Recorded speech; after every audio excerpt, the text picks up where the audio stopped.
Okay, ஒரு table spoon அளவுக்கு நான் சும்மா கனல் ஆயில் ஊற்றியிருக்கிறேன். இப்போ ஒனியனை இதில் போட்டு ஃப்ரை பண்ணுவோம்.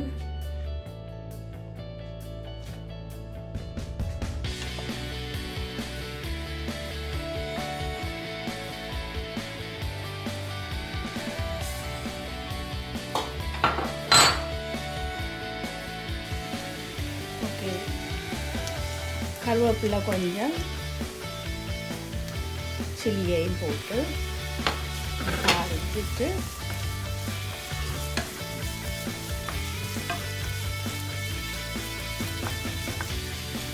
நல்லா தாளிக்க வேணுமென்றில்லை, கொஞ்சம் தாளிச்சா காணும். இதில் கொஞ்சம் பெருஞ்சீரகம் போடுறேன், ஹாஃப் டீஸ்பூன் பிஞ்ச் சின்ன சீரகம் போட்டேன்னா.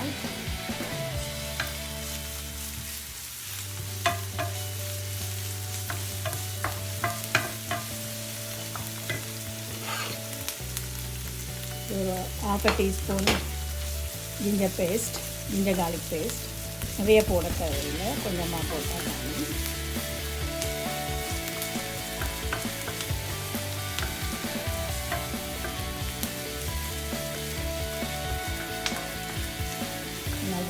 வதங்க விடுவோம். ஓகே, இப்போ புரிஞ்சிட்டது. இப்போ சின்ன சின்ன தூளாக மசிச்சு வச்சுருக்கேன் டின் மீன், அதை இதுக்குள்ள போட்டு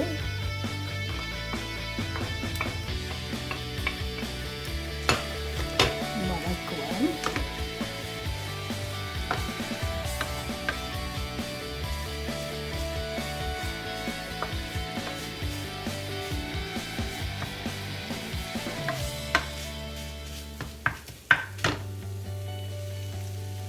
கொஞ்சம் போல் மஞ்சள் தூள்,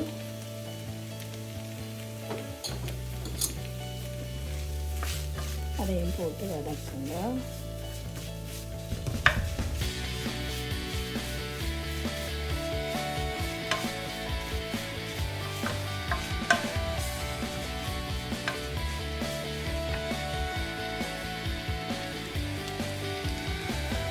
ஒரு டீஸ்பூன் போல் மிளகாத்தூள் போடுறேன். நான் கொஞ்சம் கூட மிளகாத்தூள் போடுறபடியே மிளகாத்தூள் குறைச்சி போட்டேன்னா, நீங்கள் மிளகாத்தூள் உரைப்பு கூட வேணுமெண்டா நீங்கள் கூட போடலாம்.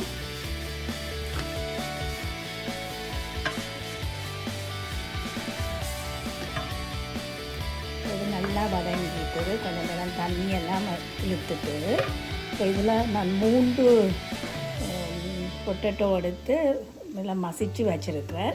இதுக்குள்ள இந்த டின் ஃபிஷ் அதுக்குள்ள போடுவோம்.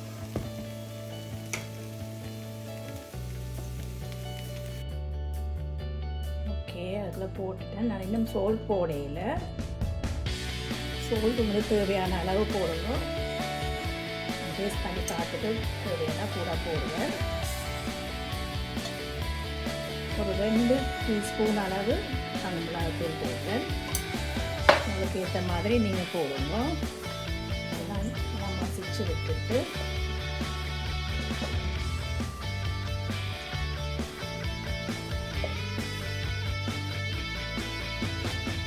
ஓகே, இதெல்லாம் குழச்சிட்டேன். இது சின்ன சின்ன போல்ஸாக பிடிப்பேன். நான் இந்த அளவு சின்னதாக பிடிக்கிறேன்.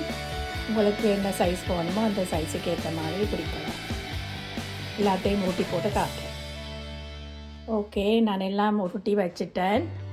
இப்போ நாங்கள் என்ன செய்வோம்டா, இனி 2 முட்டை அடித்து, ஒரு முட்டைன்னு சொன்னேன்னா ஒரு முட்டையில் 2 முட்டை எடுத்து நான் அடித்து வச்சுருக்கிறேன். அதில் ஒரு சொட்டு போல் கோதுமை ஆல் பர்பஸ் ஃப்ளார் போட்டு கலக்கி வச்சுருக்கிறேன். இதில் கொஞ்சம் ரஸ்க் தூள், பிரெட் க்ரம்ஸ், இது ஒவ்வொண்டா எக்கில் போட்டுட்டு பிறகு பிரெட் க்ரம்ஸில் போட்டு எடுப்பேன்.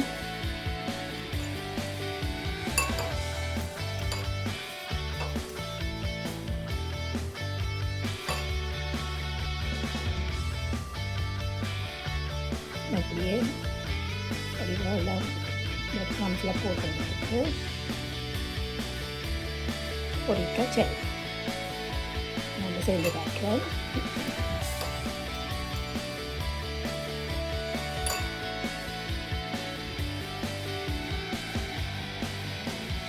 ஓகே, இப்படியே எல்லாத்தையும் நான் போட்டு எடுத்துகிட்டு உங்களை காட்டுறேன். ஓகே, எல்லாத்தையும் நான் பிரெட் க்ரம்ஸ் எல்லாம் போட்டு பிடிச்சிட்டேன். இனி நாங்கள் பொரிச்செடுக்க வேண்டியது தான். நான் ஒரு சின்ன சோஸ் பேனில் தான் ஆயில் ஊற்றி வச்சுருக்கிறேன். கொதித்த பிறகு பார்ப்போம். ஓகே, இப்போ நல்லா எண்ணெய் கொதிச்சிட்டது. நீங்கள் ஹையிலேயே எண்ணெயை வச்சுருந்தீங்கன்னா நல்லா வேணும்னா எல்லாம் நாங்கள் முதல்ல எல்லாம் எல்லாம் வதக்கினபடியே நான் திருப்பி நல்லா அவிய வேணுமான்னு இல்லை. எண்ணெய் நல்லா கொதிச்சா டக்குன்னு போட்டு எடுத்துடனா. அப்படி எண்ணெயை மீடியத்தில் விட்டோம்னா அதில் நேரம் பிடிக்க பார்க்கும். பாருங்க, இப்போ ரெண்டை பொரிச்சு காட்டுறேன். அப்படியாண்டு பொரியுது நல்லா. ஏற்கனவே எல்லாம் குக் பண்ணினபடியாக இனி நாங்கள் திருப்பி குக்கரில் நிறைய நேரம் குக் பண்ண வேணுமெண்டு இல்லை.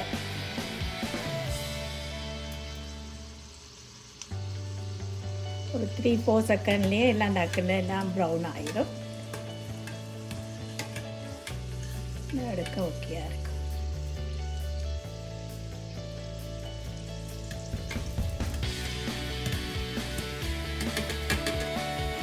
வடிவாக புரிஞ்சு வந்திருக்கு. இப்படியே நான் எல்லாத்தையும் பொரிச்சிட்டு காட்டுறேன். இப்போ எல்லா கட்லெட்டும் பொரிச்சிட்டேன். எனக்கு கிட்டத்தட்ட 26 கட்லெட்டோ என்னவோ வந்திருக்குது. ஒன்றும் வெடிக்கையில் நான் இந்த மாதிரி உருளைக்கிழங்கு 3 எடுத்தேன். ஒனியன் இந்த மாதிரி சின்ன ஒனியன் 3 எடுத்து தான் வெட்டிக்கலாம். திருப்பியும் சொல்கிறேன், ஒரு டின் ஃபிஷ். அதுக்கும் எனக்கு 26 கட்லெட் வந்திருக்கு. நீங்களும் ஏதாவது செஞ்சு பாருங்க. Okay, thank you guys.